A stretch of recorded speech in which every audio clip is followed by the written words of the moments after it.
Good evening, Theo Trade. This is Corey Rosenblum. You're watching the Theo Nightly video for the 4th of June, 2020, and it was a lackluster day in the market.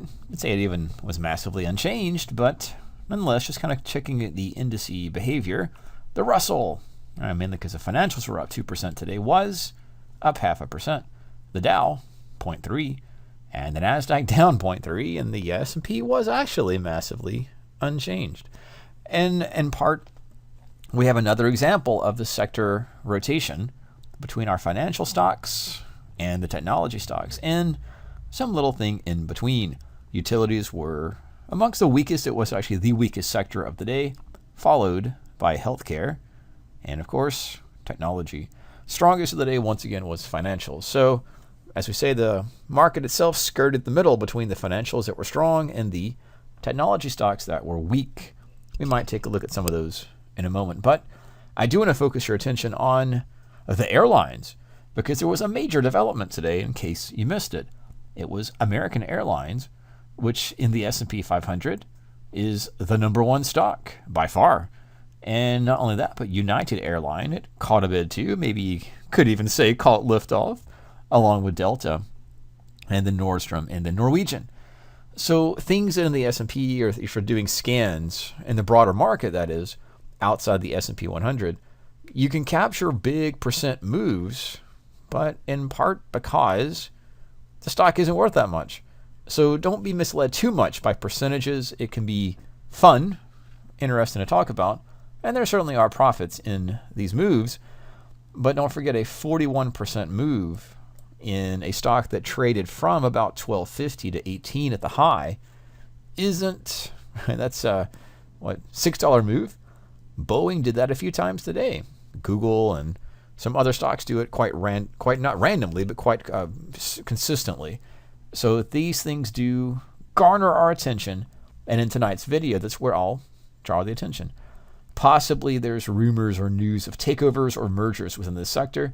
We know that from the coronavirus back in February and March, mainly in March, these stocks were doing fine, but they took the brunt of the hit. Travel, leisure, and we'll see shortly Norwegian, which is a cruise ship, and some other stocks as well, took the brunt, at least the start of the hit.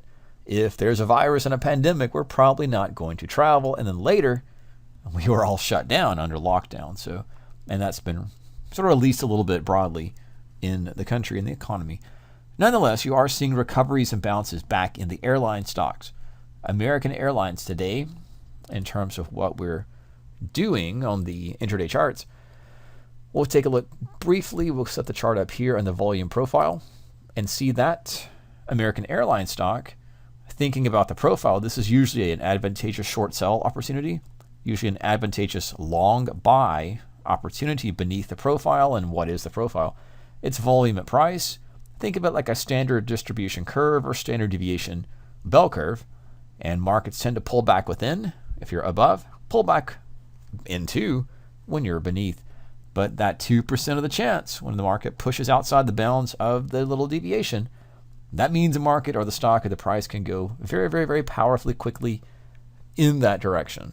And we call that a pocket, or for us, we might call this a trend day. And the interesting strategy for trend days is to get long pullbacks, retracements, or flags. Now, somebody knew something was happening in American Airlines. It showed up as a strong stock. It was, again, a leader on yesterday's session, and it had unusual volume. And today, major unusual volume and high sizzle index. And again, we can talk about little trades within that. But the whole stock traded all the way up, gap to the upside, pullback flags, retracement, all the way up. And that right there is what we call a parabolic arc, which doesn't usually happen on the intraday charts, supported with momentum and volume. Main story, main idea, how do I put this in my portfolio? How do I trade? What's going on here? It's the attention is pulling back to the airline stocks, and they are and were the leaders in today's session, at least in the S&P 500. So we'll just take a look at these on your own chart. If you'd like to bottom fish or pick the bottoms in the market and try to fade, these stocks are good. Things that are beaten up, the absolute bottom is impossible to time, impossible to get a position on at that exact little low about 8 per share. But you can certainly build a call position. You can build call spreads. You can build any number of positions, maybe back ratios, that allow you to take part and go long or trade long for a duration play. So yes, this is a one-off big intraday trending stock, but the stage was set really months ago, April, May into June, and the bottom was found, the saucer was found, the runway was found, and the plane took off. And the same can be said, really, not much different, in United Airlines, which had a similar type of maneuver. Maybe call that a double bottom or saucer or rounded reversal, whatever the case is. But the point is, if you're going to play fade or reversal tactics, do not search for the absolute low. Do not try to time the absolute perfect spot to get long. Trading option strategies, that's why they are advantageous. They're a campaign. So it can take weeks and it can take months to get profit off of your spreads, but it is worth it. And it takes patience. So from 20, 20, 20, or 25, 25, 25, United Airlines trades above or at this 40 per share level. And once again, but those on the intraday time frame, that gave 2 trend days. And for me, I want to get long the trend days, get long pullbacks, flags, retracements to the moving averages, or just different little strategies like that. But that is an intraday type of strategy. Longer duration, longer position traders would do that with spreads or other type of tactics. So back to the United Airlines, it also caught flight. Delta Airlines, same. And these stocks probably continue higher. But again, just like the grasshopper and the ant, the time to store up all the food for the winter isn't the winter, it's the summer. So if you are going to play reversal or fade or long into a dropping stock, the rule is to let it stabilize. Do not try to call the bottom. Do that with spreads or other type of option statistics or option trades, as opposed to getting long and hoping for the best. I would argue, or I would think at least in the way I trade, if I'm doing share prices, if I want to get long, yes, 2022.50 is a good spot to do so, and there's plenty of chances to do it. But I would probably place a stop under 20 and probably would get hit and would probably lose money right before the market turned and went from 18 per share, 20 per share to about 35. So that's an advantage of spreads, an advantage of back ratios, an advantage of duration positions, because you aren't playing stop losses and you have time to let your idea play out. And you're not dependent upon getting in at a fixed day or fixed hour or even fixed minute, as those of us on the intraday charts do. Nordstrom is, of course, not a financial stock, but it's playing the same game. And Norwegian Cruise Line, you can see Carnival Cruise Line and others, but just Norwegian happens to be in focus, and it's doing about the same thing.